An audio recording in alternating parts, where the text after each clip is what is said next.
Assalamualaikum warahmatullahi wabarakatuh. Saya Syekh Habudin. Terima kasih banyak kerana anda berada di channel YouTube saya dan terima kasih banyak jika anda telah tekan butang subscribe. Kalau belum tekan butang berkenaan, tekan butang itu sekarang. Jika ada video-video yang bermanfaat, insya-Allah akan ada di feed YouTube anda. Baru-baru ini saya diberikan satu video TikTok yang menarik untuk kita bahas. Jom kita tengok video berkenaan sama-sama.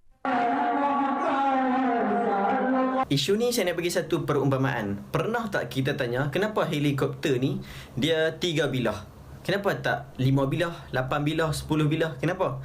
Sebab kita tahu orang yang buat tu ialah orang yang pakar. Kalau dia jelaskan pun, kita barangkali kita takkan faham. Jadi macam mana kita nak faham cara buat helikopter, kenapa bilah macam ni, kenapa enjin dia macam ni macam tu, kenapa bentuk dia macam tu. Cara dia tak lain tak bukan ialah kita kena belajar cara buat helikopter. Adakah cara buat helikopter tu memadai belajar dengan 3-4 minit? Tak. Ambil masa tahun sampai tahap sijil, ijazah, diploma, PhD dan sebagainya untuk kita tahu cara yang sebenar untuk buat helikopter. Itulah ibaratnya dalam bidang agama ni. Dalam bidang agama bukan semua benda kita boleh faham kalau kita bukan ahlinya. Setelah ini kita nampak ini ialah kawasan bi'ah orang tarikat. Jadi orang tarikat ni mereka mengaji. Yang mengajarkan tu pula orang yang belajar lama, orang yang alim. Jadi apa yang dia buat tu ada sebab, ada dalil dia. Mungkin kita takkan faham dengan seminit dua penjelasan, tetapi kita kena masuk dalam tarikat tu. Kita kena masuk dalam bi'ah tu, kawasan tu, kumpulan tu, baru kita faham apa yang mereka buat. Sebab apa? Nak kata dalil. Ada dalil tak? Ya, ada dalil. Dalam satu hadis Nabi SAW lebih kurang mafhumnya, para sahabat ni mereka berzikir seakan-akan pokok yang bergoyang apabila ditiup angin kencang depan dan belakang. Macam tu je. Dia kuat sungguh. Angin kencang meniup depan, belakang, kiri, kanan. Jadi begitulah zikir para sahabat dulu. Perbuatan ni adakah makruh? Tak, bukan makruh, bukan haram. Tetapi perbuatan ni bahkan digalakkan untuk suasana situasi yang tertentu, untuk menambahkan khusyuk dan sebagainya. Bila kita tahu, okey, kita mengaji agama sekejap je, jadi kita kurang faham, kita jangan terus tuduh kata sesat dan sebagainya. Ada zikir yang jahar, kuat. Ada zikir yang sir, lembut. Semua para sahabat dulu dah buat dah waktu zaman Nabi SAW. Cuma kita sekarang ni, kita kurang tahu. Bila kita kurang tahu, kita beradab dulu, jangan terus buat conclusion. Kita pesan baik. Fas'alu ahla dzikri. Berserahlah kepada ahli dia. Wallahu alam. Alhamdulillah kita telah dengar ulasan seorang TikTokers ini berkaitan tentang zikir secara bergoyang. Sebahagian kata zikir black metal. Yang saya ditanya dekat YouTube tu, dia sebut ini macam mana ni? Ada orang zikir seperti zikir black metal. Jadi dia namakan zikir black metal lah. Ada beberapa perkara menarik yang disebutkan oleh TikTokers ini. Pertama, dalam bidang agama katanya tak semua benda kita boleh faham jika kita bukan ahlinya. Saya setuju dengan kenyataan ini. Kerana memang betul ilmu agama ini ada peringkat-peringkatnya. Secara basic, semua orang akan dapat faham. Cuma ada beberapa part yang melibatkan teknikal, akademik dan disiplin ilmu. Mungkin ada sebahagian yang dapat faham dan ada pula yang tak dapat faham. Kefahaman itu pada hari ini diukur dengan ujian dan peperiksaan. Sebahagian lulus, sebahagian kena ulang kembali peperiksaan berkenaan. Jadi tak ada masalah berkaitan tentang ada bahagian yang kita boleh faham, ada bahagian yang kita tak dapat untuk faham, mungkin disebabkan tingkatan pembelajaran kita. Kedua, TikTokers ini sebut orang tarikat ada sebab dan dalil dalam melakukan gaya zikir seperti itu. Mungkin kita tak faham dengan seminit dua, tapi kita kena masuk dalam tarikat itu. Itu yang beliau sebut. Saya fikir mungkin beliau tersalah faham dengan kenyataan Zinun Al-Misri. An-nasu a'da'u ma jahilu. Manusia sering memusuhi apa yang dia tidak tahu. Mensyaratkan orang untuk masuk tarikat bagi memahami tarikat adalah sama seperti mensyaratkan orang untuk menjadi Wahabi bagi memahami Wahabi. Demikian juga, lebih teruk lagi, mensyaratkan orang untuk jadi kafir bagi memahami orang kafir. Mensyaratkan untuk menjadi ahli kumpulan sesat bagi memahami orang yang sesat. Ia adalah kaedah yang sangat salah dan bertentangan dengan agama. Kaedah yang benar ialah kita menimbang setiap kenyataan dan pendapat berdasarkan daripada dalil dan juga hujah.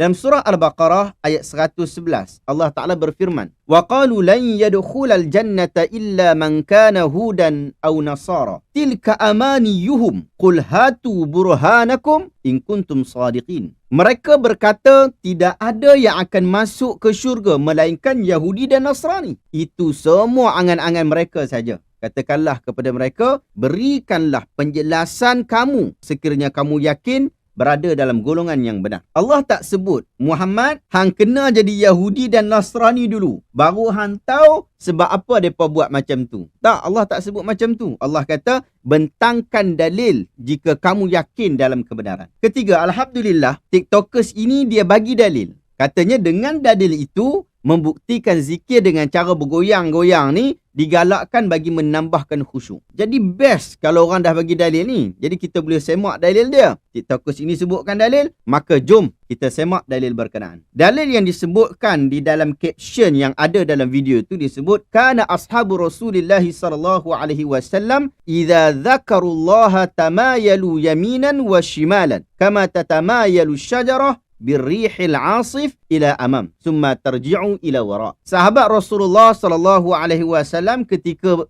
zikrullah berzikir bergoyang-goyang ke kanan dan ke kiri seperti mana pokok bergoyang ditiup angin kencang ke hadapan dan kemudian ke belakang. Riwayat ini dinukilkan daripada buku At-Tartib Al-Idariyah oleh Abdul Hayy Al-Kattani, jilid yang kedua, muka surat 93. Beliau meninggal pada tahun 1382, kira-kira 50 tahun yang lepas. Jadi sudah pasti beliau tidak bertemu dengan sahabat Nabi ridwanullahu alaihim ajma'in. Maka kita kena rujuk. Abdul Hayy Al-Kattani mengambil daripada siapa? Bila kita rujuk dalam kitab beliau, rupanya beliau sebut ambil daripada Abu Nuaim di dalam kitab Hilyatul Awliya wa Tabaqatul Asfiya. Menggunakan lafaz idza dzukirallahu madu kama tamidu syajarah fi yaumir rih. Apabila berzikir kepada Allah, para sahabat ni mereka akan bergerak seperti bergeraknya pokok apabila ditiup angin. Anda boleh rujuk dalam jilid yang pertama muka surat 76. Di dalam riwayat Abu Nuaim ini beliau menyebutkan haddatsana Muhammad bin Ja'far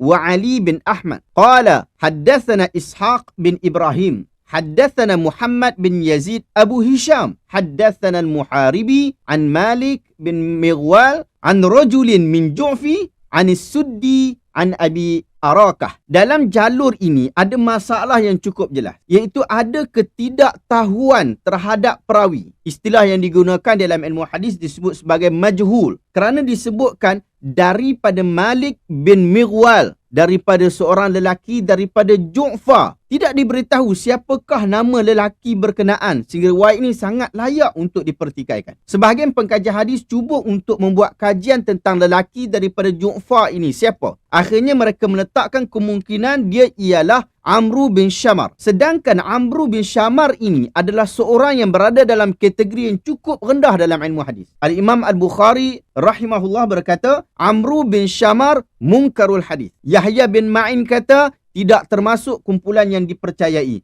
Abu Hatim Ar-Razi kata munkarul hadis jiddan. An-Nasai dan Daraqutni mengatakan matru. Oleh itu hadis ini tidak mampu diangkat sebagai hujah. Bahkan jika ditelusuri lagi masalah hadis ini kepada perawi-perawi yang lain seperti Abu Arakah dan Muhammad bin Yazid, pasti kita akan menemui lebih banyak kecacatan demi kecacatan. Sebahagian orang mahu menyandarkan pula hadis ini kepada Ali. Mereka merujuk hadis yang mengatakan kanu idza dzakarullaha madu kama yamidu syajar fil yaumis syadidir rih. Mereka itu, para sahabat Nabi, berzikir dengan bergerak-gerak seperti bergeraknya pokok pada hari yang sangat-sangat berangin. Kenyataan ini boleh dirujuk dalam kitab Ibn Rajab, iaitu Jami' Ulum wal Hikam. Al-Bidayah wa Nihayah pun ada sebut, Mukhtasar Tarikh Dimash pun ada sebut, dan banyak lagi kitab-kitab lain menyebutkan dengan lafaz ini. Ia juga dihubungkan dengan riwayat daripada Abu Arakah tadi. Dr. Mahir Fahl Yasin, seorang ulama hadis daripada Iraq, mengatakan hadis ini batil, palsu dan satu pembohongan kepada Amirul Mukminin Ali bin Abi Talib dan para sahabat keseluruhannya. Khabar ini mempunyai pelbagai kecacatan dan yang paling utama ialah kerana Amru bin Syamar Al-Ju'fi, seorang penduduk Kufah, juga seorang Syiah. Al-Juzjani berkata dia menyimpang lagi pembohong. Ibn Hibban berkata dia seorang Syiah Rafidah yang mencaci sahabat Nabi dan meriwayatkan hadis-hadis palsu. Jadi kesimpulan kita, hadis yang dibawakan oleh TikTokers ini tidak boleh dijadikan hujah. Keempat, kata TikTokers ini ada zikir jahar dan sir. Semuanya sahabat dah buat pada zaman Nabi. Cuma kita kurang tahu, kata beliau. Sahabat, benar. Para sahabat Nabi telah berzikir dengan pelbagai bentuk. Ada zikir yang kuat seperti mengucapkan talbiyah ketika melakukan haji. Tetapi kebanyakan zikir dilakukan dalam keadaan senyap dan sunyi. Allah berfirman dalam surah Al-A'raf ayat 205. وَذْكُرْ رَبَّكَ فِي نَفْسِكَ تَضَرُّعًا وَخِيفَةً وَدُونَ الْجَهْرِ مِنَ الْقَوْلِ بِالْغُدُوِّ وَالْآصَالِ wala takum minal ghafilin. Berzikirlah kepada Tuhan kamu dalam hati kamu dengan merendahkan diri serta dengan perasaan takut melanggar perintah Allah dan dengan tidak pula menyaringkan suara pada waktu pagi ataupun pada waktu petang, dan janganlah engkau menjadi orang-orang yang lalai. Ibn Katsir sebut, dia kata firman Allah ini dengan tidak menyaringkan suara. Ibn Katsir kata beginilah zikir sewajarnya dilakukan, bukan dengan cara memanggil dengan suara yang kuat maupun keras. Anda boleh rujuk dalam tafsir Ibn Katsir jilid ketiga muka surat 544. Imam Al-Bukhari dengan sanadnya meriwayatkan daripada Abu Musa Al-Asy'ari radhiyallahu anhu. Beliau berkata, "Lamma ghaza Rasulullah sallallahu alaihi wasallam Khaybar." Atau qala lamma tawajjaha Rasulullah sallallahu alaihi wasallam ashrafa an-nasu ala wadin farafa'u aswatahum bitakbir. Allahu akbar, Allahu akbar, la ilaha illallah. Faqala Rasulullah sallallahu alaihi wasallam,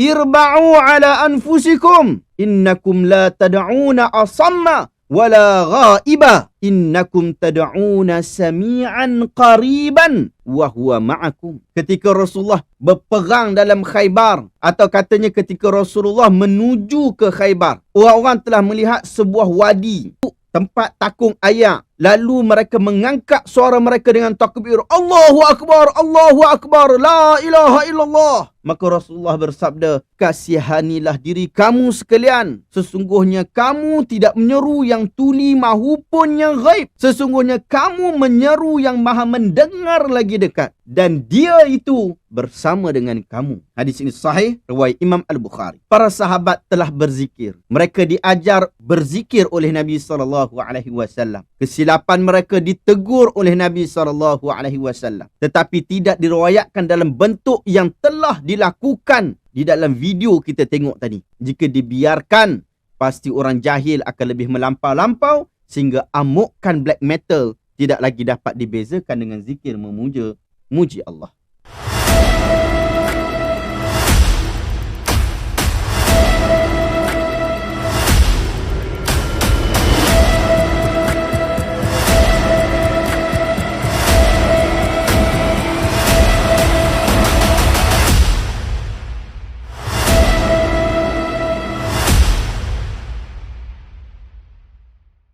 Assalamualaikum warahmatullahi wabarakatuh. Saya Syihabuddin. Terima kasih banyak kerana anda berada di channel YouTube saya, dan terima kasih banyak jika anda telah tekan butang subscribe. Kalau belum tekan butang berkenaan, tekan butang itu sekarang. Jika ada video-video yang bermanfaat, insya-Allah akan ada di feed YouTube anda. Baru-baru ni jadi viral lagi satu isu daripada TikTokers yang sebenarnya saya ada buat video reaction berkaitan tentang beberapa kenyataan beliau sebelum ini. Tetapi kali ini dia datang lagi dan dia sebut lagi berkaitan satu isu yang saya fikir perlu untuk kita perjelaskan. Tapi sebelum daripada tu, macam biasa, kita tengok dulu video berkenaan sama-sama. Jom kita tengok video itu. Ulama ni apa yang kita nak sembang? Kenapa ada yang doa dekat dada dan kepala? Dan kenapa orang cium tapak tangan? Pertama, bila kita ziarah ulama ni bukan kita sembang kosong, tapi kita minta nasihat dari ulama. Kebanyakan ulama dia tahu macam mana diri kita ni. Contoh kita lara ke, banyak maksiat ke, malas solat ke. Jadi Tok Guru ni dia akan bagi nasihat apa yang diri kita ni perlu sangat. Sebab ulama ni dia tak cakap ikut nafsu. Ulama ni orang soleh, jadi percakapan yang keluar semuanya ilham dari Allah. Sebab hubungan orang soleh dia dengan Allah terlampau dekat dari sudut kuat ibadat dan lain lagi. Jadi Allah bagi anugerah pada Tok Guru sampai Tok Guru boleh tahu kita ni macam mana. Kedua, doa di kepala atau dada. Yang ni kita minta doa dari Tok Guru untuk kita. Doa orang soleh ni mustajab. Jadi doa tu untuk mengambil berkat dari Tok Guru. Ketiga, biasanya orang akan cium tangan dan tapak tangan. Itu pun ambil berkat dari tangan ulama. Kerana tangan Tok Guru ni pernah salam ulama besar, syekh, dan tangan orang alim. Jadi semua ni berkat. Sebab hidup kita ni kena ada berkat. Maksud berkat ialah bertambah-tambah kebaikan. Jadi jangan buat pasal.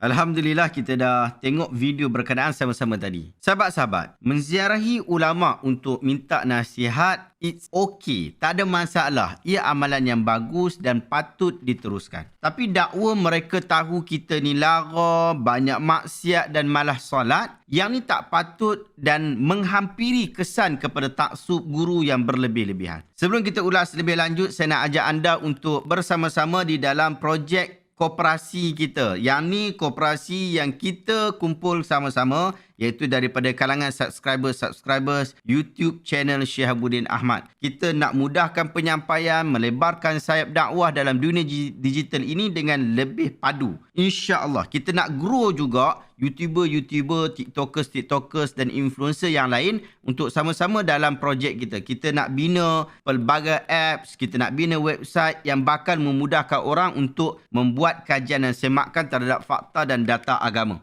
Jom sertai saya daftar sebagai anggota koperasi di website usahailmu.com atau anda WhatsApp saja 019-647-9865. Maklumkan saya nama sekian-sekian berminat untuk berada di dalam kumpulan yang memperjuangkan projek memandaikan umat dengan ilmu. Baik, kita balik kepada isu. Sahabat-sahabat, para tok guru kita ni, alim-alim ulama, mereka ni tak tahu pun tentang apa yang kita sembunyikan. Melainkan jika ia adalah pengetahuan umum seperti cara berpakaian, tengok baju pun dah black metal, maka dia pun nasihatkan dengan nasihat yang sesuai. Boleh jadi juga status sosial kita, asyik bercerai saja, selalu kerja bertumbuk dengan orang, bekeng tak tentu hala, kepala angin. Mungkin kita ada masalah peribadi ataupun sebab umpama dengannya. Atas sebab-sebab itulah ulama berkenaan, tok guru berkenaan memberikan nasihat kepada kita. Ilmu ulama dan ilmu kita pada tahap ini sama saja kerana ia termasuk dalam perkara gaib. Ia termasuk dalam melangkaui ilmu Allah. Bab tahu apa yang ada dalam jantung hati manusia itu, maksiat yang dia lakukan atau perkara-perkara yang dia sembunyikan atau yang dia buat belakang kita, itu hanya milik mutlak Allah. Allah sebut dalam surah At-Taghabun ayat yang keempat. Ya'lamu ma fis samawati wal ard wa ya'lamu ma tusirruna wa ma tu'linun. Wallahu alimun bidhatis sudur. Allah sangat tahu apa yang berlaku dekat langit, apa yang berlaku dekat bumi. Demikian juga Allah sangat tahu apa yang kamu sembunyikan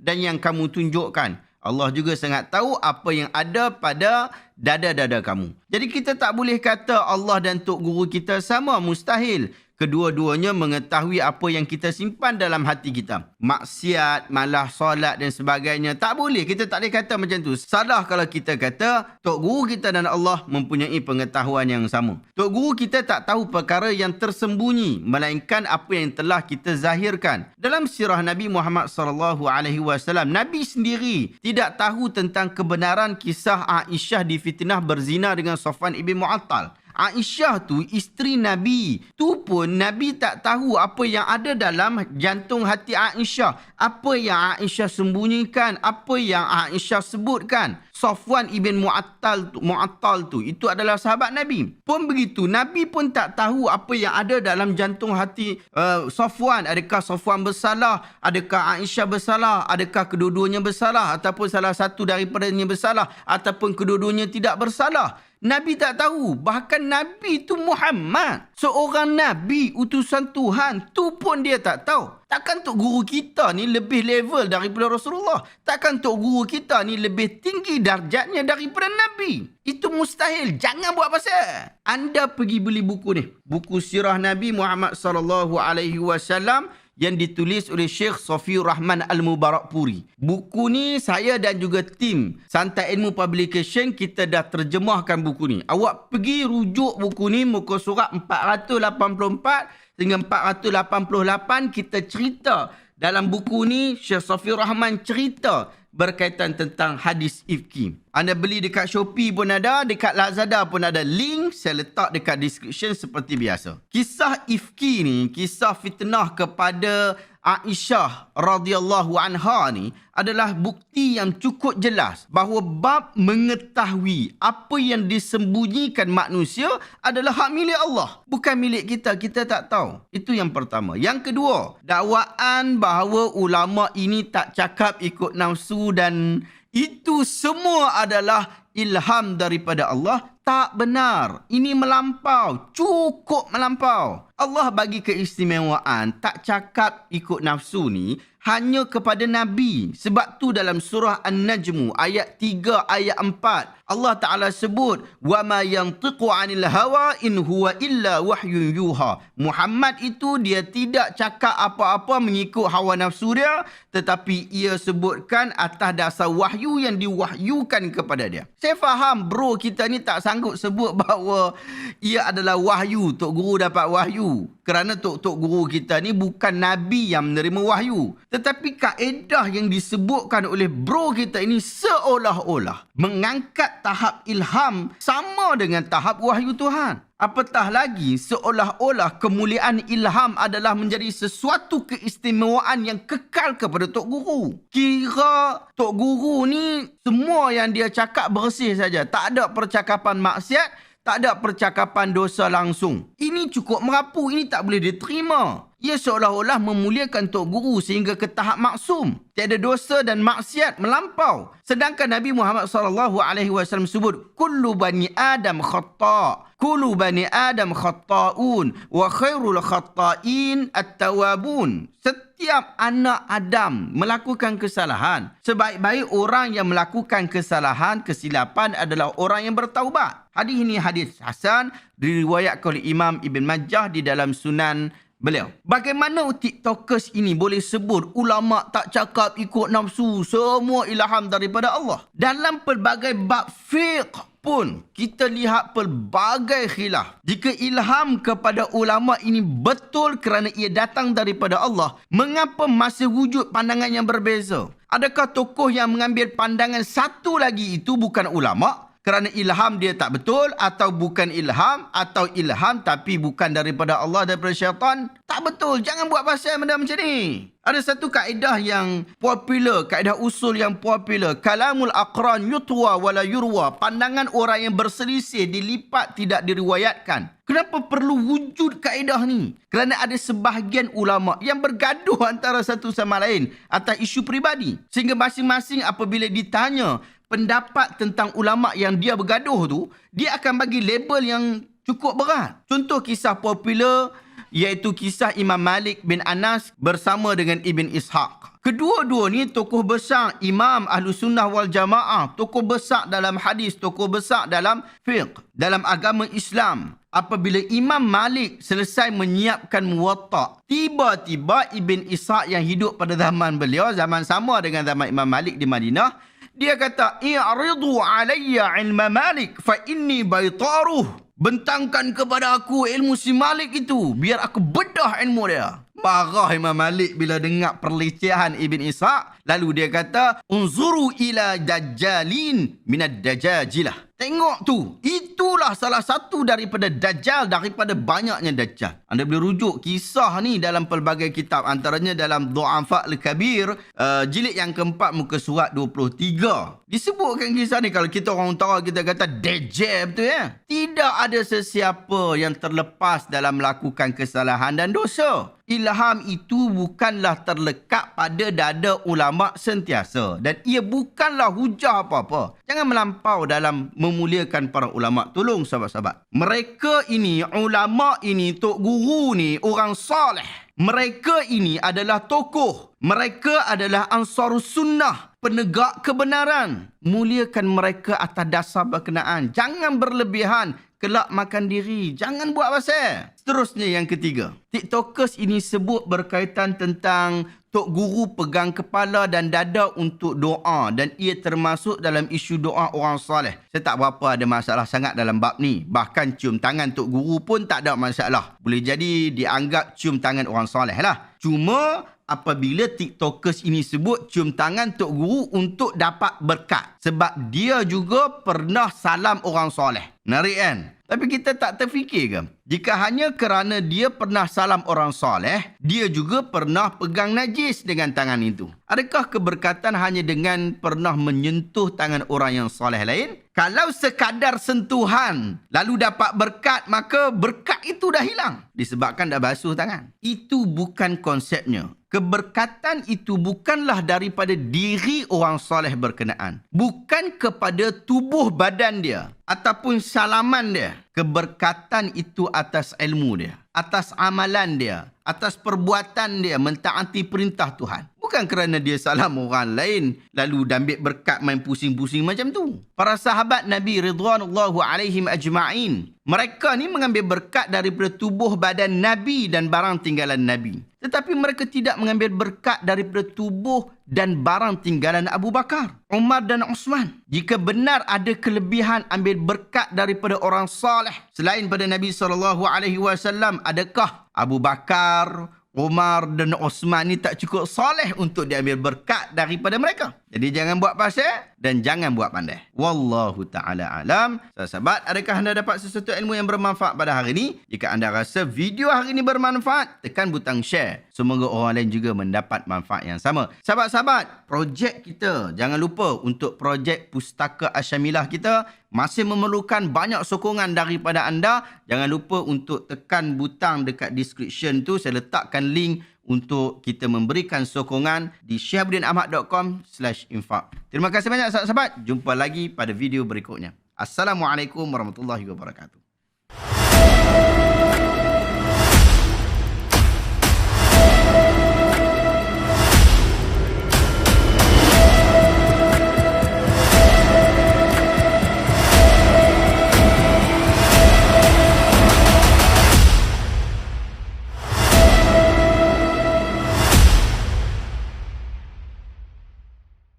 Assalamualaikum warahmatullahi wabarakatuh. Saya Syihabuddin. Terima kasih banyak kerana anda berada di channel YouTube saya dan terima kasih banyak jika anda telah tekan butang subscribe. Kalau belum tekan butang berkenaan, tekan butang itu sekarang. Jika ada video-video yang bermanfaat, insya-Allah akan ada di feed YouTube anda. Sahabat-sahabat, ketika video ini sedang direkod, kita sedang menunggu Hari Raya Aidilfitri, iaitu pada hari esok. Dan hari ini masih lagi hari yang terakhir di dalam bulan Ramadan pada tahun ini. Mungkin anda yang menonton video ini sudah berhari raya. Saya ucapkan selamat hari raya. Dan mungkin daripada kalangan anda memang termasuk dalam as-sabiqun al-awwalun, orang-orang yang terawal, sehingga anda menonton video ini dengan cukup segera selepas ia diterbitkan. Baru-baru ini datang kepada saya satu video yang cukup menarik berkaitan tentang isu RNR, orang balik kampung. Jom kita tengok video berkenaan sama-sama dan kita berikan reaction berkaitan tentang video ini selepas itu. Surau RNR tu surau persinggahan, bukan masjid. Kalau solat sendiri atau berjamaah, tolonglah baca ringkas. Lepas habis solat, tak perlu berzikir, tak perlu berdoa. Bangun keluar, bagi orang lain pula solat. Tak berzikir, tak berdoa selepas solat tu tak berdosa pun. Boleh saja buat sendiri waktu tengah berjalan keluar. Kita kena tahu perbezaan yang wajib dan sunnah. Ingat je, orang yang balik raya ni ramai. Jadi, kita tak nak orang bersesak di surau nanti. Jangan disebabkan kita, orang lain terlepas solat. Pihak RNR pun boleh menggunakan satu kawasan lapang untuk menampung jamaah yang ramai ni. Tolong kongsikan video ni. Kita sampaikan pesanan ni pada rakan-rakan. Kita permudahkan urusan orang ramai. Alhamdulillah sahabat-sahabat, kita dah tonton video berkenaan. Jom kita berikan reaction berkaitan tentang video ini. Saya setuju dengan ajakan dan seruan daripada saudara Saqib Shaker, TikTokers ini, kerana poin-poin yang beliau sebutkan sangat tepat dan menjadi sesuatu perkara yang sangat menepati sunnah. Pertama, sekiranya kita jadi imam di surau RNR, kita jangan baca panjang-panjang. Bacalah yang ringkas-ringkas kerana ia akan memudahkan urusan lebih ramai orang selepas kita. Akan ada jemaah selepas daripada kita yang dapat memenuhi ruang solat untuk bersolat. Tak adalah mereka menunggu begitu lama di kawasan berkenaan. Tunggu nak habis solat, tunggu nak habis berzikir, tunggu nak habis doa dan sebagainya. Ya, kalau ikutkan, boleh saja solat di mana-mana. Tetapi orang kita ni memang telah mengkhususkan surau RNR untuk solat. Jadi tu imam, dia kena cakna dengan jemaah yang ada. Imam sepatutnya tahu akan keadaan makmum yang berada di belakangnya. Kesemuanya mereka ada keperluan untuk menyegerakan solat berkenaan. Dia sepatutnya meneliti dan mengambil perhatian terhadap kadar panjangnya solatnya agar tidak menyebabkan makmum berasa berat dan susah. Demikian juga perlakuan yang selepas daripada tu, zikir selepas solat, bacaan doa selepas solat. Makmum terdiri daripada pelbagai latar belakang yang sepatutnya kita raikan. Ini adalah berdasarkan kepada hadis yang diriwayatkan oleh Abu Mas'ud. Kata beliau, anna rajulan qala, wallahi ya Rasulullah, inni la ta'akharu an salatil ghadah min ajli fulan fulanin mimma yutilu bina fama ra'aitu Rasulullah sallallahu alaihi wasallam fi maw'idhatin ashadda ghadaban minhu yawma idzin summa qala inna minkum munaffirina fa ayyukum ma salla bin nasi falyatajawwaz fa inna fihim ad-dha'ifa wal kabira wa dhal hajah. Maksudnya ada seorang lelaki berkata kepada Rasul sallallahu alaihi wasallam, wahai Rasulullah, aku ini terlambat daripada solat disebabkan ada fulan yang memanjangkan solat ketika dia mengimami kami. Kata Abu Mas'ud, aku tidak pernah melihat Rasulullah marah pada hari baginda memberi peringatan melainkan pada hari tersebut. Kemudian Nabi SAW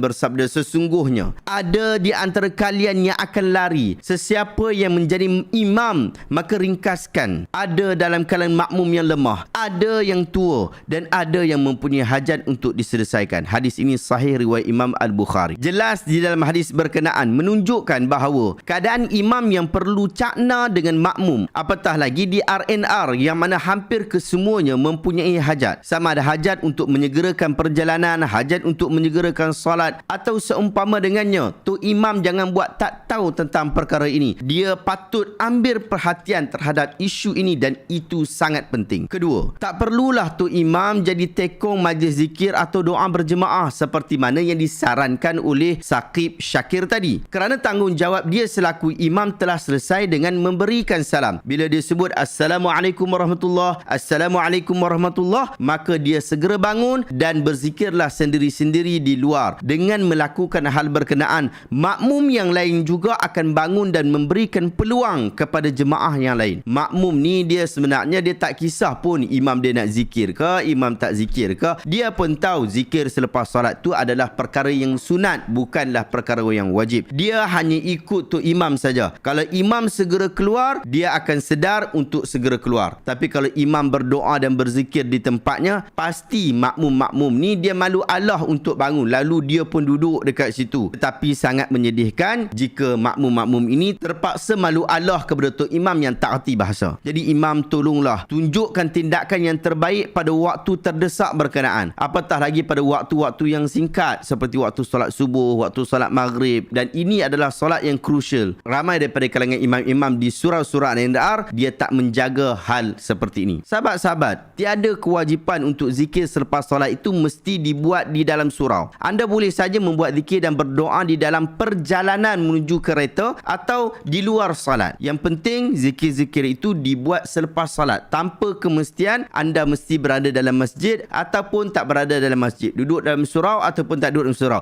duduk tahiyat akhir ataupun tak duduk tahiyat akhir. Tiada kewajipan berkenaan. Selepas solat hang teruslah baca zikir. Cumanya mungkin duduk ataupun berdiri tidak menjadi masalah. Waktu berjalan keluar surau tu berzikirlah dengan zikir-zikir yang diajarkan oleh Rasul sallallahu alaihi wasallam. Kalau tak tahu nak zikir dengan zikir apa, ini buku zikir dan doa Rasul sallallahu alaihi wasallam yang telah diambil daripada hadis-hadis yang sahih dan juga hasan. Anda boleh dapatkan dekat link Shopee, Lazada ataupun di TikTok Shop. Sahabat-sahabat, kita menghadapi satu masyarakat yang sangat bergantung pada surau apabila mahu solat. Walaupun sebenarnya boleh saja dia solat di belakang kereta atau di mana-mana tempat yang sesuai. Letak sejadah atau kain atau lapik dengan plastik. Dah boleh solat. Tak tahu kiblat, cek saja di Qibla Finder di Google. Mudah. Tetapi masyarakat kita ni apabila surau penuh, mereka sanggup tak solat daripada solat di tempat selain surau. Yang ni kita kena betulkan, yang ni kita kena ajar masyarakat. Jadi di samping kita betulkan pemikiran ini, pihak pengurusan RNR memang patut sangat meneliti cadangan yang dibuat oleh Saqib Syakir ini. Dan saya pasti ada beberapa RNR telah melakukannya dengan menyediakan surau tambahan di kawasan lapang atau tempat-tempat yang sesuai. Semoga dengan melakukan hal berkenaan, umat Islam akan lebih terjaga solat mereka. Wallahu ta'ala alam. Adakah anda dapat sesuatu ilmu yang bermanfaat pada hari ini? Jika anda rasa video hari ini bermanfaat, tekan butang share. Semoga orang lain juga mendapat manfaat yang sama. Terima kasih banyak sahabat. Jumpa lagi dalam video reaction seterusnya. Assalamualaikum warahmatullahi wabarakatuh.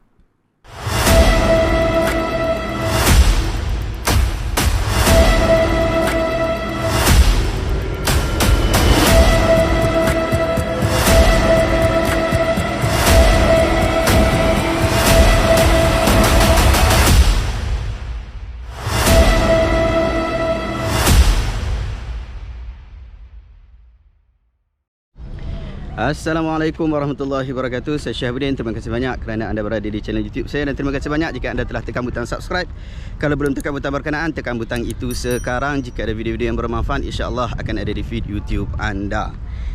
Hari ni kita nak ulas sikit berkaitan isu saya tengok dekat Facebook. Demikian juga ada ramai juga daripada kalangan kawan-kawan kita yang diorang ni dia hantar dekat saya, dekat WhatsApp ada, dekat YouTube kita pun, dekat email saya pun ada juga dimentionkan benda yang sama. Persoalan yang sama juga diangkat, iaitu berkaitan tentang satu video TikTok yang mana ada seorang ustaz tu lah. Tahulah ustaz mana, rasa baru nak start ke apa saya tak tahulah. Dari sudut kelayakan akademik dia, tu bukan isu kita. Kira baca Yasin dekat ayat lah, kan? Kemudian ayat tu buat suplemen dan sebagainya lah, ayat Quran. Pertama, kita sebut bahawa perbuatan itu adalah perbuatan yang tidak warid. Kita kadang-kadang kita nak beribadah kan, nak beribadah, tapi kita tak tahu ibadat ni ambil daripada siapa. Sebab tu Nabi SAW dibangkitkan adalah dengan tujuan-tujuan seperti ini, iaitu kita tak tahu tentang satu amal ibadat, lalu kita nak cari dekat mana amal ibadat ni. Kita nak sampai kepada Tuhan tu tak boleh. Sebab apa tak boleh sampai ke Tuhan tu? Sebab kita bukan Nabi. Yang mana Nabi tu dia dapat wahyu. Allah Ta'ala sebut, "Wa ma yantiqu 'anil hawa in huwa illa wahyun yuha." Nabi tu dia tak sebut benda lain melainkan wahyu, dan yang diwahyukan kepada dia. Tapi orang selain daripada Nabi tak tahu tentang benda ni. Orang selain daripada Nabi, mereka tak ada keistimewaan ni. Oleh sebab tu kita tengok apa yang disebutkan oleh Nabi SAW ialah berkaitan tentang mengikut beliau. Bila solat, Nabi kata, "Sallu kama ra'aitumuni usalli." Hang solat macam mana hang nampak aku solat. Kita tak boleh mereka solat lah. Sebab ibadat khusus. Pada kita, apa yang mendekatkan diri dengan Tuhan adalah apa yang diberitakan oleh Nabi SAW kepada kita. Tidak menjadi satu agama melainkan ia datang daripada sumber itu. Yang mana paling logik adalah yang datang daripada zaman Nabi SAW. Yang mana tidak datang daripada zaman Nabi, yang datang daripada amalan orang-orang kemudian. Kita kena hati-hati, sebab kita bimbang termasuk dalam kategori yang Nabi SAW sebut, "Man ahdatha fi amrina hadha ma laysa minhu fahuwa rad."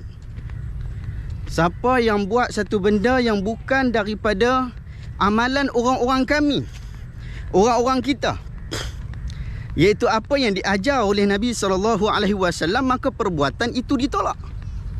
Hati-hati kita.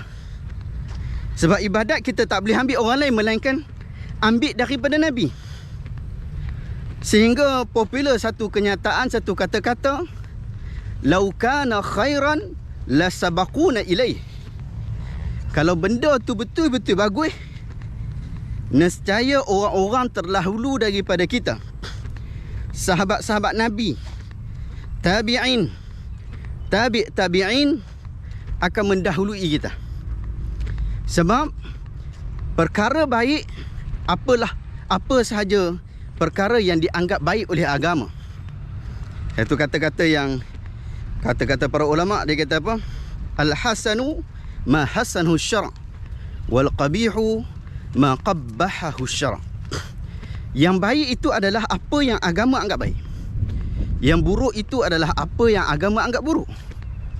Jadi bukan apa yang kita anggap baik, bukan apa yang kita anggap buruk. Jadi dengan kaedah-kaedah ini, dengan dalil-dalil ini, menyebabkan bila kita nak buat satu perkara yang balik kepada agama, kita akan terhenti, tawakuf dulu. Kita akan tunggu dalil. Tapi kadang-kadang kita melampau juga dalam bab berkenaan. Kita kena hati-hati. Satu kata-kata para ulama yang cukup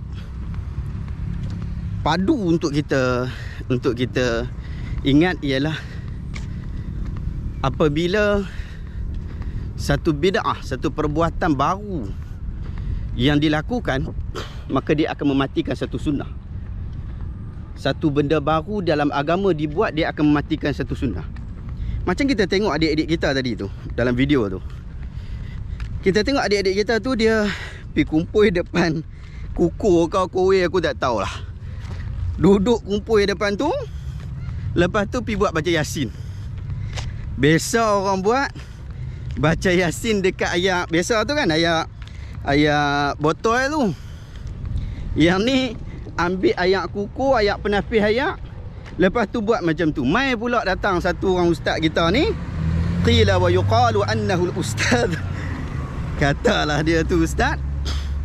Dekat TikTok kan, dalam video kita tengok kat TikTok tu, dia kata nak baca Yasin tu boleh pi baca kat satu ayat, pui bubuh kat dalam ayat yang banyak tu. Kemudian bila ayat tu dah nak habis, ambil yang tu baru tambah. Itu cara mana tu? Ambil mana tu? Dia kata, oh ini benda bagus, benda baik, takkan tak boleh nak buat. Bukan benda bagus tak boleh nak buat, tapi benda bagus kita kena tentukan dulu dia bagus ataupun tak bagus. Nak kata bagus dan tak bagus, dia bukan pakai pakaian kita, dia bukan tengok apa yang kita rasa, oi bagus. No. Orang yang ambil dadah, dia kata dadah tu bagus. Betul tak? Jadi bagus sesuatu perkara itu tidak hanya ditentukan oleh seseorang, tetapi kita tengok pada base apa. Kalau bab agama kita, kita sebut al-hasanu ma hasanul syara' wal qabihu ma qabbahahu syara'. Yang baik itu apa yang agama anggap baik, yang buruk tu apa yang agama anggap baik, anggap buruk. Kalau kita anggap baik, benda tu mungkin buruk, belum tentu lagi benda tu boleh dibaiki. Bahkan dalam perkara-perkara seperti ini, untuk kita menambahkan amal kita, saya nasihatkanlah, kita banyakkanlah bacalah kitab-kitab, baca buku-buku ustaz-ustaz kita dah tulis tak? Baca-baca. Kita ambil amalan-amalan yang bagus, amalan-amalan yang tu dah bertepatan. Jangan kita duk reka-reka lah. Bila kita dah mula reka, dia akan reka lagi, dia akan reka lagi. Mai zaman, satu zaman, hang ni reka sikit, satu reka sikit lah kali agama jadi agama Sikh. Jadi agama caca marbah. Nampak pakai serban, nampak pakai jubah, tapi pergi sembah kubur guru nanak. Bukan itu. Kita tak nak pergi ke arah itu. Sebab setiap perlakuan yang membawa kepada penciptaan satu agama baru, walaupun orang yang melakukannya tidak berniat untuk melakukannya, tetapi sedih kita jika kitalah yang menjadi penyumbang kepada hal-hal berkenaan. Moga sedikit ulasan saya tadi. Ulasan saya secara kesimpulannya bahawa kita nak sebut bahawa perbuatan tu tak molek, tak elok lah. Tak elok. Kalau hang nak baca Yasin pun, biasa orang baca Yasin ni pasal apa? Orang baca Yasin dekat ayat ni. Orang baca Yasin dekat ayat ni, orang baca ayat Quran dekat ayat ni, tujuannya ruqyah. Ruqyah ni maksudnya dia nak ubat. Dia nak jampi dengan ubat. Dengan ayat-ayat Al-Quran, moga-moga dapat manfaat kepada kita. Ini hang buat ayat macam tu. Lepas tu saya tak nafikan memang ada sebahagian ulama menyebutkan berkaitan tentang hal ini dan itu, tetapi saya menyebutkan pandangan yang kuat dalam bab ini. Kalaulah kita kata dengan bacaan ayat Yasin kita boleh menerangkan hati orang, memberikan hidayah kepada manusia, nescaya Nabi Muhammad SAW akan pergi baca dekat ayat Zam-Zam yang ada dekat kota Mekah tu. Esok pagi Abu Jahal bangkit, dia kata, oh aku dah jadi Islam. Sebab kata-kata ataupun bacaan daripada Nabi adalah lebih aula daripada bacaan daripada kita. Wallahu ta'ala, adakah anda merasakan video hari ini bermanfaat? Jika anda rasa video ini bermanfaat, tekan butang share. Semoga orang lain juga mendapat manfaat yang sama. Jika anda nak join saya dan juga sahabat-sahabat kita dalam komuniti online kita, tekan butang join yang ada kat bawah. InsyaAllah banyak program-program bermanfaat telah disusun untuk anda. Terima kasih banyak. Assalamualaikum warahmatullahi wabarakatuh.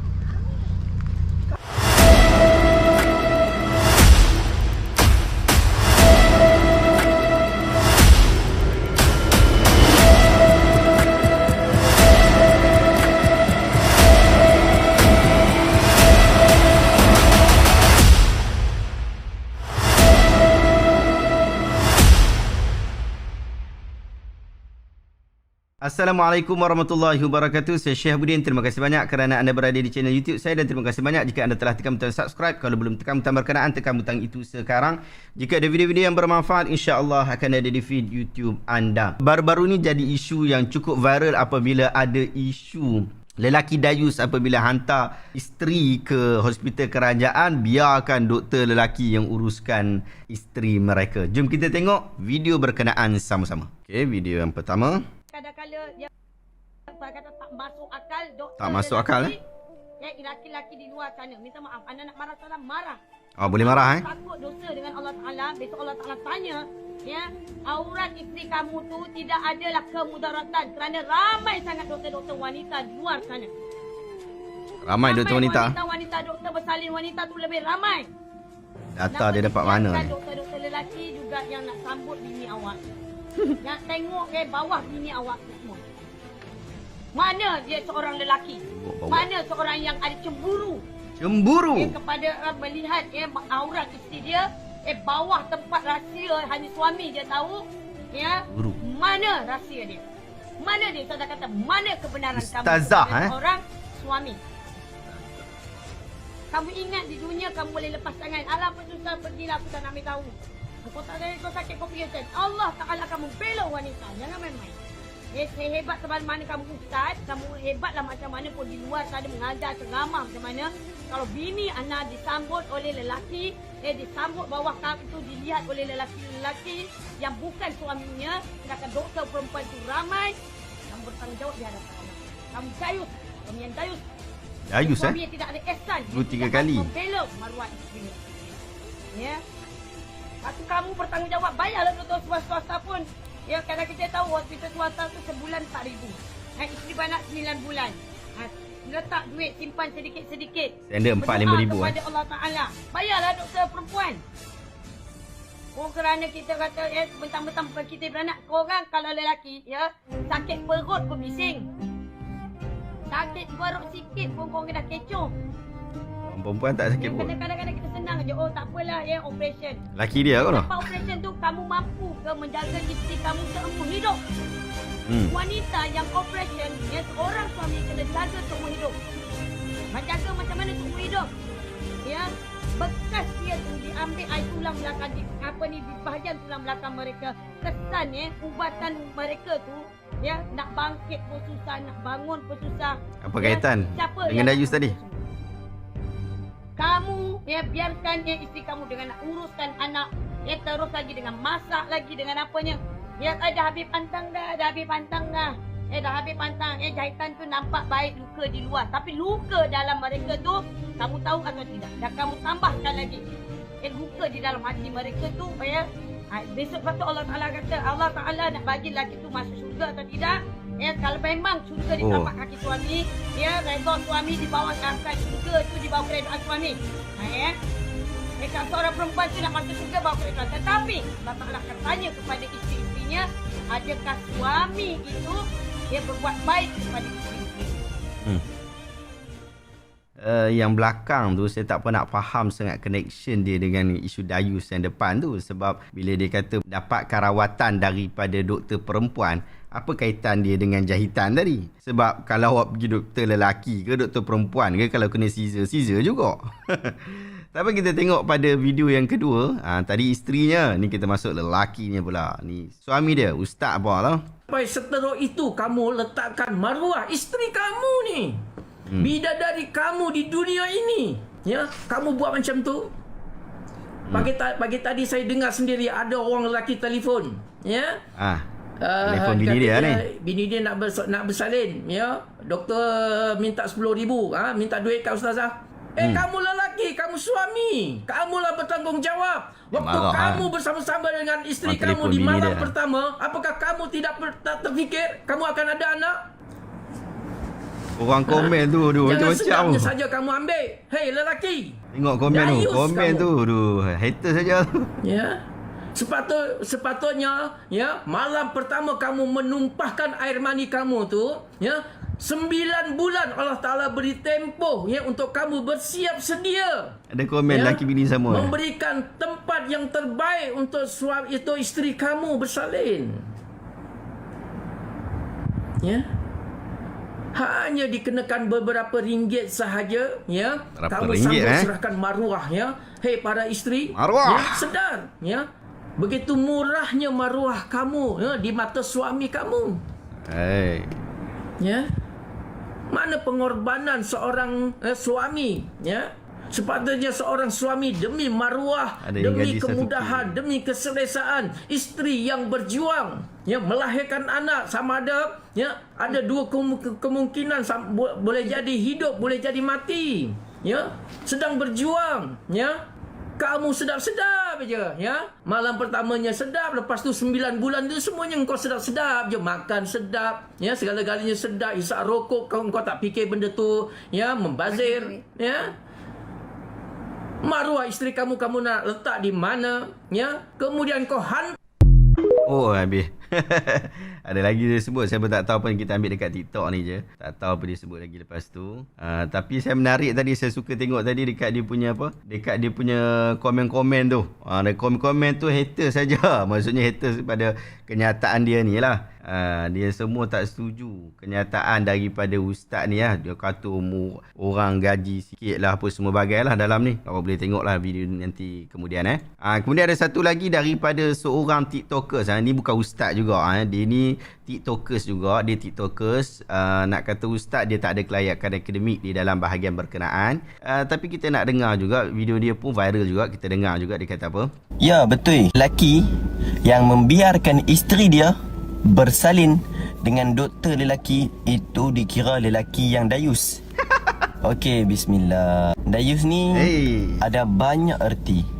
Antaranya ialah lelaki yang reda isteri melakukan dosa, dan juga lelaki yang tidak berusaha untuk mempertahankan maruah isteri. Adakah dikira dayus bila mana seorang lelaki membiarkan isteri bersalin dengan doktor lelaki? Ya, lelaki tersebut dikira dayus kalau dia tidak ada ikhtiar ataupun usaha. Macam mana dikira ikhtiar dan juga usaha? Antara usaha ialah lelaki berusaha mencari duit, bekerja supaya isteri dapat bersalin di hospital private. Tapi adapun jika lelaki dah berusaha tapi masih lagi tak mampu untuk hantar di private, hanya mampu hantar di kerajaan, bagaimana pula nak usaha macam tu? Antara usaha para suami ni yang hanya mampu di kerajaan ialah dengan request. Doktor, possible tak? Boleh tak kalau saya nak request doktor perempuan, staf perempuan, nurse perempuan untuk handling saya punya isteri? Tetapi kalau pada masa tu tak ada doktor perempuan yang bertugas, hanya ada doktor lelaki, maka itu barulah dikira darurat. Maka yang dilabel sebagai ikhtiar tu bila mana suami tu ada usaha, bertanya, bercakap, minta. Maka bila ada ikhtiar, maka suami tu tak dikira dayus sebab dia telah cuba untuk mempertahankan maruah isteri. Wallahu a'lam. Dakwah biar sampai. Dakwah biar sampai. Tapi kena mengaji dulu baru kita dakwah. Bagi cantik sikit dakwah kita. Ni kalau kita tak mengaji, kita tak tahu satu benda tu dengan tepat, akhirnya nanti kita akan bagi satu kecelaruan, bimbang masyarakat salah faham. Okey, kita tengok lagi apa yang ada kat sini yang saya simpan. Ada kenyataan dekat Facebook daripada Azizul Azli Ahmad. Dia kata tak adil lah tuduh lelaki dayus sampai macam tu. Bukan semua suami ada duit nak hantar ke hospital swasta. Kemudian Azam Syafi, kartunis. Kalau doktor perempuan ramai kat hospital tu untuk sambut bayi lahir, tak ada kerjanya para suami nak benarkan doktor lelaki yang buat. Ini bagus, the good point. Dan kalau time sakit nak beranak ada doktor lelaki, kau pula suruh bini tunggu juga doktor perempuan. Rasanya ramai suami yang kena cerai lepas tu. Mantap. Kita tengok komen daripada Azam Syafi kartunis ni. Azli Huzaifi kata, adik lelaki saya pernah jadi doktor di wad bersalin. Dia kata tak ada terbayang nak tengok aurat ibu yang tengah teran anak dengan tujuan naik nafsu. Masa tengah bersalin itulah doktor walaupun lelaki berdebar bagai lebih dari rasa nyawa sendiri nak tercabut. Memikirkan keselamatan dua nyawa dan lihat wajah ibu yang sangat kesakitan. Ajimai Kamai, isteri beranak normal bolehlah kau minta doktor wanita kat klinik swasta. Kalau ada komplikasi, terpaksa cari doktor pakar yang lelaki juga. Sudahlah benda tu urgent melibatkan nyawa anak dan ibu. Aku pernah kena. Nak kata dayus lagi? Kenapa dalam kes ni ustazah dan ustaz tu nak kira hal bersalin aja? Alang-alang bisinglah pasal semua operation dan check up juga. Macamlah yang lain-lain tu tak melibatkan aurat. Ini betul Muhammad Nafi sebut. Ahli Nik Mahdi kata setuju sangat. Kita tengah sakit boleh lagi dia suruh tunggu. Okey, kita dah tengok video dan komen-komen berkenaan. Jom kita berikan sedikit reaction. Apabila saya melihat video-video ni, saya simpulkan beberapa perkara. Antaranya ialah, pertama, ustaz dan ustazah ini tak faham tentang disiplin dalam memberikan pandangan di dalam agama. Mereka tidak memahami dengan jelas terhadap kesan pelabelan dayus kepada masyarakat awam. Yang kedua, ustaz dan ustazah ini mewajibkan sesuatu yang tidak diwajibkan agama. Bahkan memberatkan umat pada perkara yang tidak diberatkan oleh agama. Yang ketiga, ustaz dan ustazah ini tidak memahami fiqh al-awlawiyat, sehingga melebihkan perbincangan berkaitan aurat berbanding tentang isu keselamatan. Berbincang lebih kepada isu ikhtiar dan usaha menjaga aurat lebih dari menjaga keselamatan nyawa. Keempat, ustaz dan ustazah ini menidakkan usaha para suami yang menghantar isteri mereka ke hospital kerajaan sebagai usaha yang sempurna. Mereka melihat itu sebagai sesuatu pengabaian, sesuatu yang tidak sempurna. Kelima, paling teruk, mereka tak faham pun tentang isu aurat lelaki dan wanita. Jom kita bahaskan satu persatu. Sahabat-sahabat, setahu saya, ustazah ini tiada kelayakan khusus agama daripada mana-mana universiti. Saya ada tengoklah dia mengajar bahasa Arab dan sebagainya, kaedah untuk belajar bahasa Arab. Tapi itu bukan menunjukkan beliau seorang agamawan sehingga hukum hakam fiqah dirujuk kepada beliau. Demikian juga suaminya bukanlah seorang rujukan agama di dalam isu-isu fatwa dan seumpama dengannya. Oleh itu, apabila dia dan suaminya memberikan fatwa yang pelik dan merapu, maka kita kena faham sebabnya. Berkemungkinan disebabkan background pendidikan mereka yang tidak lengkap di dalam isu pengajian Islam. Di dalam disiplin fiqh disebutkan al-hukmu ala syai' far'un an tasawwurih. Hukum terhadap sesuatu adalah bercabang daripada gambaran terhadap hal itu. Sekiranya seseorang mufti mendapat gambaran yang benar, maka fatwanya sudah on track. Tetapi jika dia mendapat gambaran yang buruk dan salah, maka fatwanya juga akan mengikut gambarannya yang buruk. Sebab itulah Allah Ta'ala berfirman dalam surah Al-Isra ayat 36. وَلَا تَقْفُ مَا لَيْسَ لَكَ بِهِ عِلْمٍ إِنَّ السَّمْعَ وَالْبَصَرَ وَالْفُؤَادَ كُلُّ أُولَٰئِكَ كَانَ عَنْهُ مَسْئُولًا. Janganlah engkau berkata apa yang engkau tidak ada pengetahuan mengenainya. Sesungguhnya pendengaran, penglihatan, jantung hati engkau akan dipersoalkan oleh Allah Ta'ala. Surah Al-Isra ayat 36. Disiplin ini sangat ketat sehingga kita tak boleh keluarkan sebarang kenyataan dalam bab agama melainkan kita telah melihat situasi yang sebenar. Kemudian dibentangkan penelitian hukum serta hujah-hujahnya. Kita bukan boleh main taram macam tu saja. Bukan mentang-mentang orang panggil hang ustaz dan ustazah, hang fikir hang dah boleh jadi wakil Tuhan. Tak boleh. Allah Ta'ala sebut, وَلَا تَقُولُوا لِمَا تَصِفُ أَلْسِنَتُكُمُ الْكَذِبَ هَذَا حَلَالٌ وَهَذَا حَرَامٌ لِتَفْتَرُوا عَلَى اللَّهِ الْكَذِبَ إِنَّ الَّذِينَ يَفْتَرُونَ عَلَى اللَّهِ الْكَذِبَ لَا يُفْلِحُونَ. Janganlah kamu berdusta dengan sebab apa yang disifatkan oleh lidah kamu. Ini halal dan ini haram. Untuk mengada-adakan sesuatu yang dusta, bohong terhadap Allah. Sesungguhnya orang yang berdusta, berbohong terhadap Allah tidak akan berjaya. Surah An-Nahl ayat 116.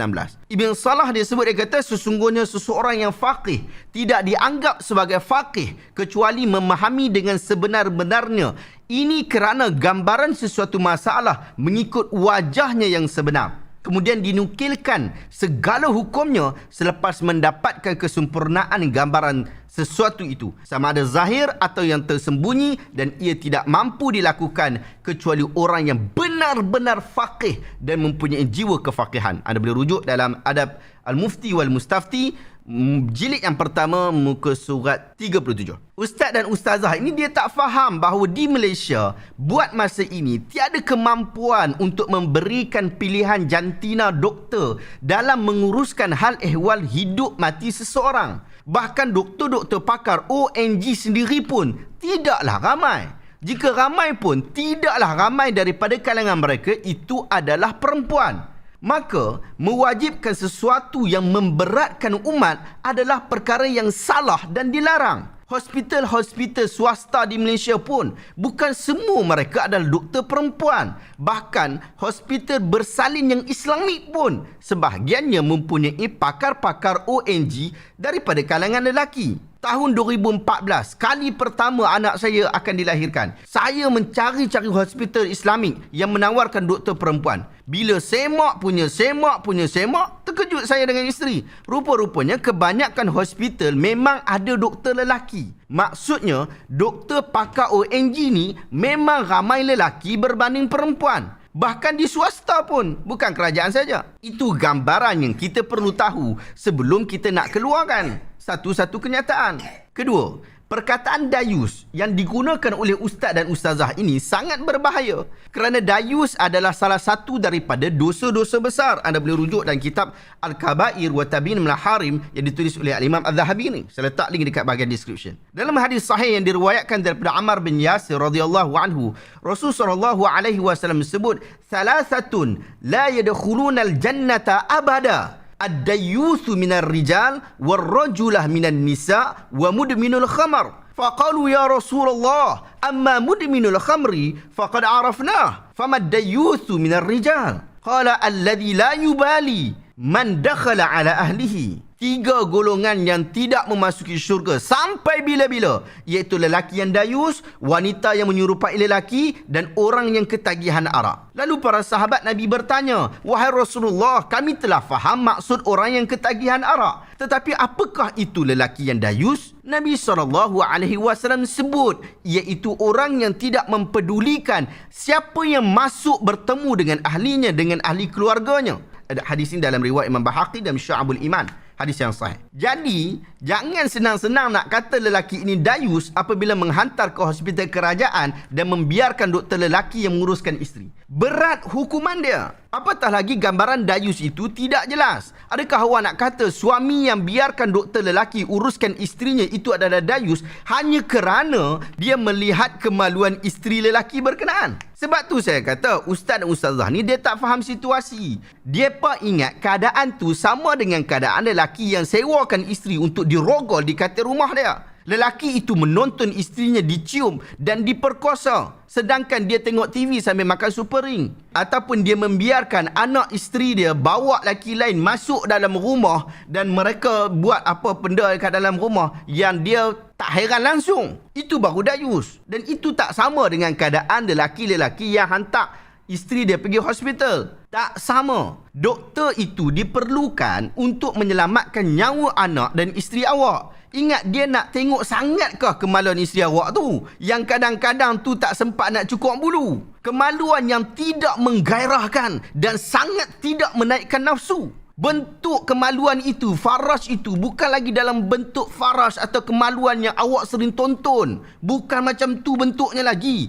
Ia adalah bentuk kemaluan yang jika ada orang paling malu dalam dunia pun, dia malu untuk tunjuk ke orang. Macam mana ustaz dan ustazah ini boleh angkat isu dayus? Bahkan ia sangat jauh daripada isu dayus. Lelaki-lelaki ini, kalau awak tak mahu sebut lelaki, awak sebut jantan pun tak apa. Jantan-jantan ini, mereka telah mempertahankan isteri mereka dengan memberikan keperluan perubatan yang terbaik untuk mereka. Mereka mahu memastikan isteri dan anak-anak mereka selamat. Lalu mereka bawa isteri itu ke hospital. Kerana di sanalah ada erti usaha dan tawakal. Bukan bawa jumpa ustaz dan ustazah yang hanya merepek dekat TikTok siang malam. Lelaki-lelaki ini adalah lelaki yang bertanggungjawab terhadap isterinya. Awak hanya melihat kepada kegelisahan dan keperitan wanita ketika mahu melahirkan anak. Tidakkah awak pernah berfikir debaran sang ayah, kerisauan seorang suami? Mereka merasa diri tidak mampu melakukan apa-apa ketika itu. Hanya pasrah, hanya berharap orang yang pakar saja yang menguruskan isteri dan anaknya yang bakal dilahirkan. Itu situasinya. Ketiga, tiada kewajipan untuk menghantar isteri untuk mendapatkan rawatan daripada hospital swasta. Ni ustaz ni saya sebut ni. Dengar betul-betul. Bahkan tiada kewajipan untuk menambung ke arah itu. Sesiapa yang melakukannya, hendak tabung duit, silakan. Apatah lagi jika awak cerewet dan mahu sentiasa bersama dengan isteri sepanjang waktu. Bahkan itulah yang saya lakukan sejak daripada anak pertama sehinggalah anak kelima. Saya ini cerewet dan saya ini adalah orang yang nak bersama dengan isteri daripada awal dia masuk klinik, daripada awal dia masuk hospital sampai dia keluar. Jadi saya nak sentiasa bersama dengan dia. Saya tak selesa kalau tinggalkan dia seorang-seorang. Sama ada sebelum dilahirkan anak, ketika dilahirkan dan juga selepas. Itu dapat memberikan keselesaan kepada saya, juga memberikan keselesaan kepada isteri saya. Tapi kita jangan wajibkan kepada semua orang benda yang tak diwajibkan oleh agama. Jangan sembanglah bab simpan duit 9 bulan. Tak semua orang boleh simpan duit 4,000, 5,000 sehingga hari kelahiran. Ada yang simpan duit dah simpan 4,000, 5,000 sampai hari kelahiran, duit tu habis guna untuk benda lain. Kalau awak wajibkan benda ni, awak dah wajibkan sesuatu yang memberatkan ramai umat Islam. Tahun 2020, jumlah fakir miskin ialah 56,658 orang yang didaftarkan di bawah Lembaga Zakat Selangor. Adakah awak fikir mereka boleh simpan RM4,000 untuk hospital swasta? Semata-mata untuk dapatkan doktor perempuan untuk dia tak tengok kemaluan isteri awak. Kalau boleh simpan pun, dia akan simpan untuk kegunaan-kegunaan lain yang pastinya lebih utama daripada bayar ke hospital swasta untuk doktor perempuan. Kalau dia boleh simpan pun lah, kalau kita kata dia ada kemampuan, dia boleh jaminkah isteri dia akan lahir dalam keadaan normal? Tidak. Kalau Caesar 9 hingga 10,000 minimum, tu minimum. Maksimum berapa? Who knows? Kita tak tahu maksimum. Jadi kalau nak simpan, jangan simpan 4,000, tu nasihat saya. Simpan minimum 10,000. Tapi awak kena tahu juga, hospital swasta ni dia banyak hidden cost. Awak kena siap juga duit-duit hidden cost tu, bersiap sedia. Apabila ada risiko, isteri anda akan dibawa ke hospital kerajaan. Awak boleh cerewet lagi tak waktu tu? Tak boleh. Walaupun awak ni memang jenis cerewet, awak tak boleh. Awak kena ikut prosedur dia. Hospital swasta yang awak duk agung-agungkan tu, dia tak akan menerima kes-kes berisiko. Mereka ambil kes yang senang-senang saja. Mereka nak meminimumkan kes-kes yang tidak berjaya sehingga melibatkan nyawa. Jadi kes-kes berisiko akan dicampakkan ke hospital kerajaan yang awak tak boleh cerewet tu. Jadi awak kena tengok betul-betul isu ni. Terakhir, isu yang paling besar yang saya tengok yang diangkat oleh ustaz dan ustazah ni ialah isu aurat. Dia pun tak tahu ke, bukan doktor lelaki saja tak boleh tengok kemaluan isteri kita. Doktor perempuan pun tak boleh saja-saja pergi tengok kemaluan isteri kita. Kerana aurat perempuan bersama dengan perempuan ialah antara pusat sehingga ke lutut. Kemaluan termasuklah kat situ. Kalau boleh mendatangkan fitnah atas syahwat, maka bahagian lain macam payudara pun kena tutup juga walaupun perempuan sama dengan perempuan. Maka sama sajalah keadaan doktor lelaki dan doktor perempuan. Kedua-duanya haram melihat kemaluan isteri kita. Tetapi yang berlaku sekarang ialah keperluan perubatan. Maka pada situasi ini, isu aurat, isu jantina orang yang menguruskannya bukanlah isu besar. Tak sampai isu dayus pun. Kalau dia ada duit pun 10,000, 20,000, 1 juta, dia bawa hantar isteri dia pergi ke hospital kerajaan dan diuruskan doktor lelaki. Adakah dia dayus juga?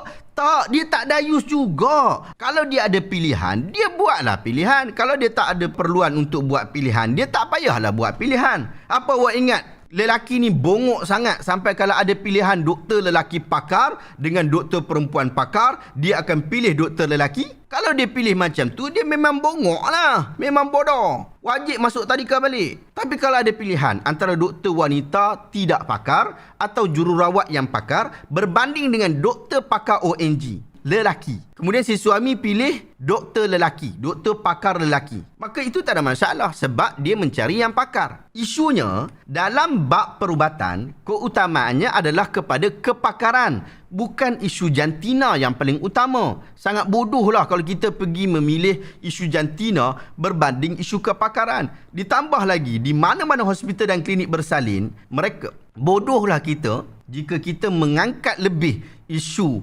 jantina melebihi isu kepakaran. Ditambah lagi di mana-mana hospital dan klinik bersalin, setahu saya mereka bebaskan kita untuk meminimumkan buka aurat. Ada saja yang beranak pakai seluar beranak sambil bertudung litup. Ada juga macam tu. Walaupun pemakaian seluar beranak tu tidak menyelesaikan ramai doktor bersalin. Ditambah lagi, jika isu ini dibesar-besarkan, lalu diwajibkan untuk doktor-doktor perempuan bekerja dalam bidang ONG, bagaimana pula dengan bidang yang lain? Kanser payudara. Siapa nak masuk? Isu kardio, isu neuro. Siapa nak buat? Sebab tu saya kata, kita ni doktor pakar pun tak ramai lagi. Bagaimana pula kita nak memisahkan dengan isu jantina? Cukup pelik, cukup merepek. Wallahu ta'ala alam. Adakah anda dapat sesuatu ilmu yang bermanfaat pada hari ini? Jika anda rasa video hari ini bermanfaat, tekan butang share. Semoga orang lain juga mendapat manfaat yang sama. Terima kasih banyak. Assalamualaikum warahmatullahi wabarakatuh.